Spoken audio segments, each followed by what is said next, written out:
Please make certain you look at the writing process video. It kind of talks about how my philosophy works for the writing process, but I'll let y'all read it because no need really to talk through it. I want to talk about the essay. So the argumentative essay, this is inside Module 1 as our first major paper.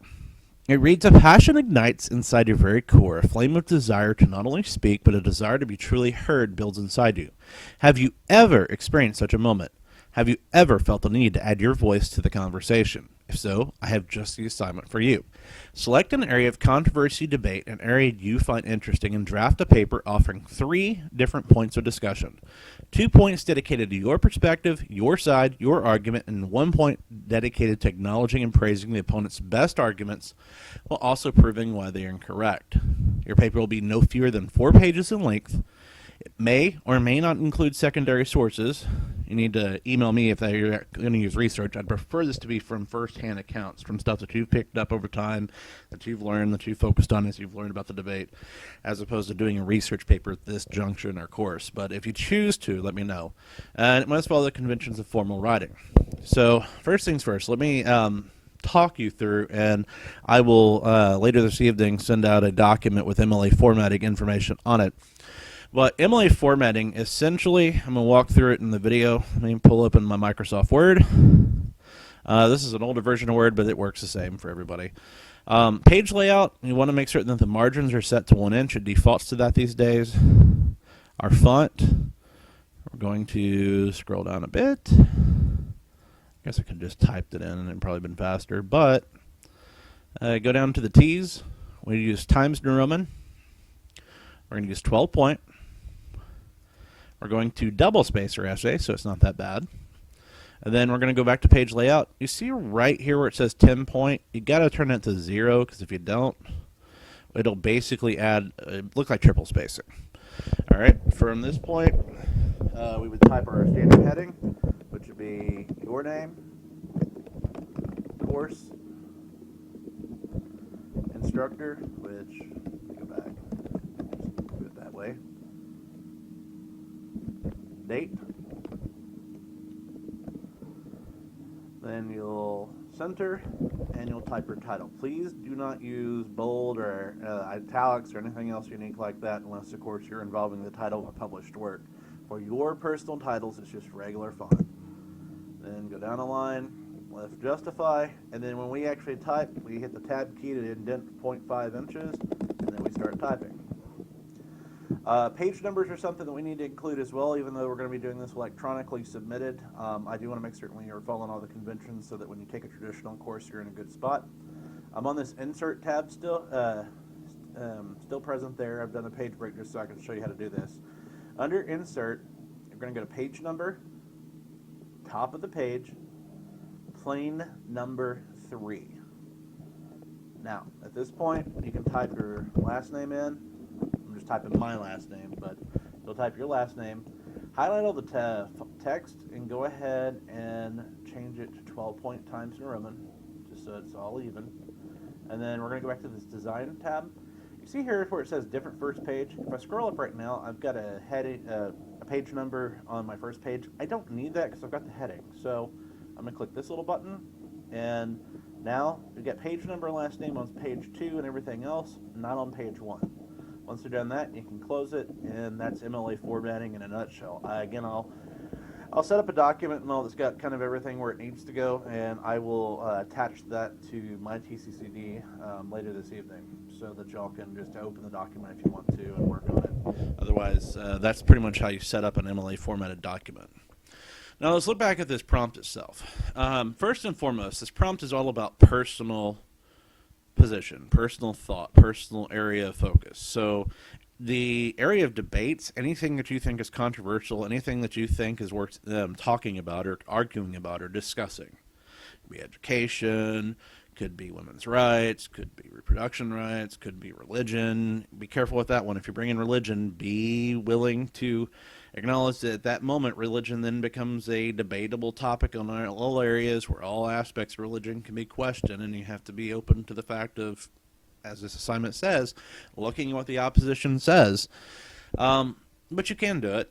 Certainly politics. I mean, if you got a position on the presidential inauguration or the election, you could certainly bring that into play at this particular moment. It could be something and all that focuses on something as simple as, debate about a film, though I would caution you, we've got film essays, essays that film actually fits into better coming up a little later in the course. So I might hold that one back, but it's any area and all that you actually have near and dear to your heart that you hold to be important, that you're very well informed on, and you have a very firm position on, and you know what the opposition thinks.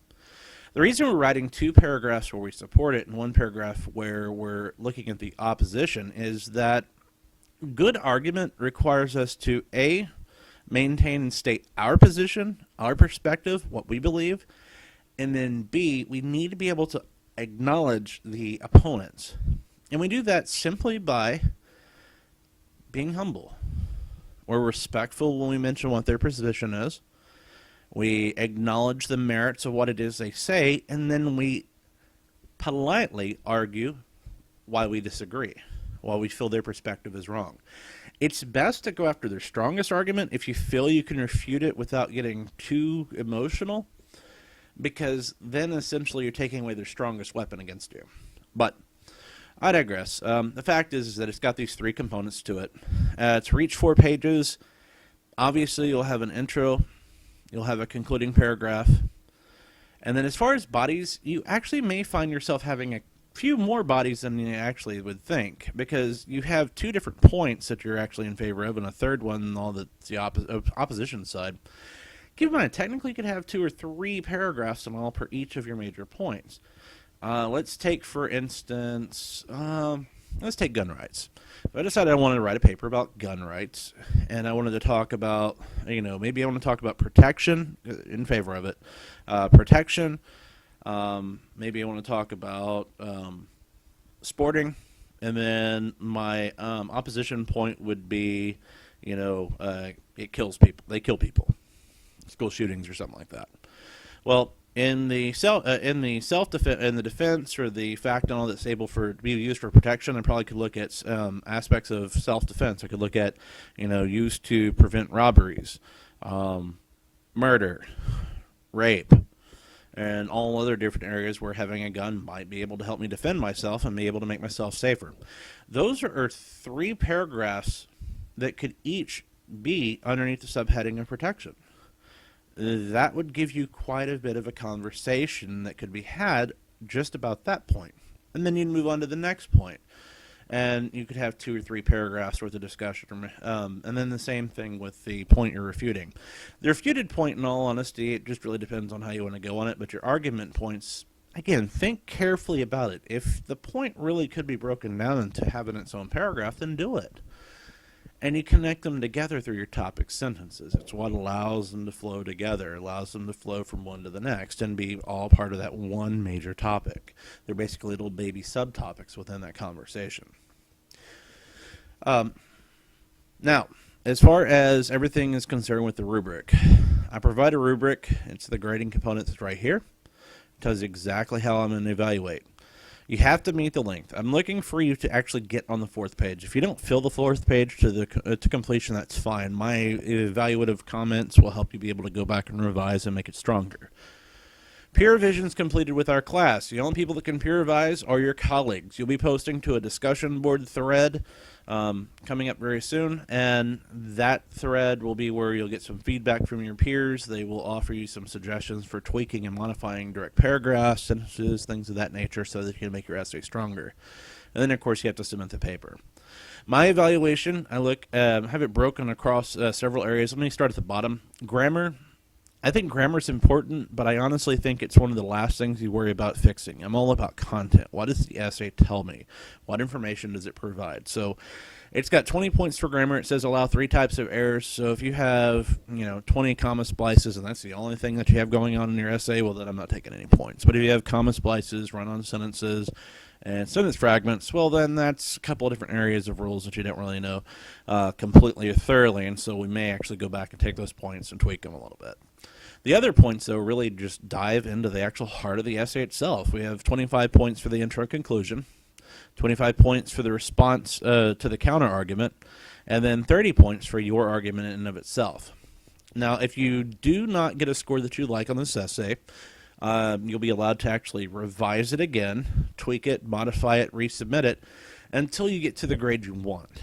Obviously, I think there's a point where you kind of have to let this essay go and rest, but I don't actually have a cutoff that I provide to y'all until we get to the end of the course. When we get towards the end of the course, I go, okay, this is it, or stop here with these revisions, because I have to finish my end of it and put all the grades together for the submission for your transcripts. But I give y'all some leeway to be able to make corrections and changes to be able to improve it, because I'm more focused on, again, mastery of the skill as I am just what grade I put into a grade book and moving on. I'm here to make your writing better, to serve you, not to sit there and worry so much about what my time looks like.